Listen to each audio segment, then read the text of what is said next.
Bianca's face went pale. The woman I'm thinking of, her name was Monica, too.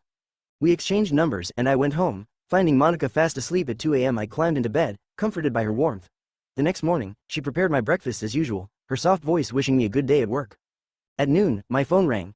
It was Bianca. I talked to the relatives, she said, her voice cracking. The lady who died. Her name was Monica. Everything matches. The description, the features, everything. The world went blurry. I hung up, unable to breathe. I rushed home, desperate to find Monica and prove this was some sick coincidence. But the house was silent. Her phone was off.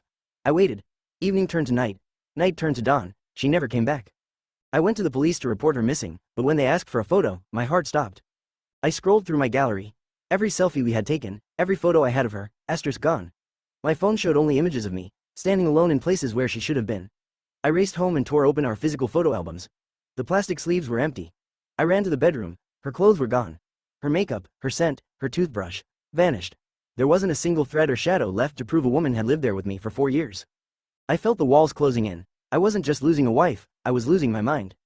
Driven by a desperate need for the truth, I met Bianca and she took me to a remote village. There, I met 2 elderly people, Monica's parents. As I described the woman I had lived with, the short hair, the dark skin, the gentle temperament, they began to weep. They led me to the back of the property, to a quiet clearing shaded by trees. There it was, a headstone, greater than asterisk Monica, surname, asterisk greater than rest in peace.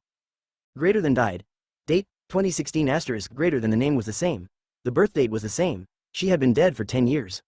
I stood there, trembling in the heat of the afternoon sun, looking at a grave for a woman who had cooked my breakfast only 24 hours prior. I realized then why she never wanted to rush to her parents' home. She couldn't take me to a place where she was already buried. 7 years of love. 4 years of a shared home, and in the blink of an eye, she didn't just leave, she ceased to have ever existed in this world. I walked away from that village a broken man, haunted by the memory of a ghost who loved me back. What do you think? It's a heavy realization to imagine that for all those years, the person you shared your life with was essentially a memory made flesh.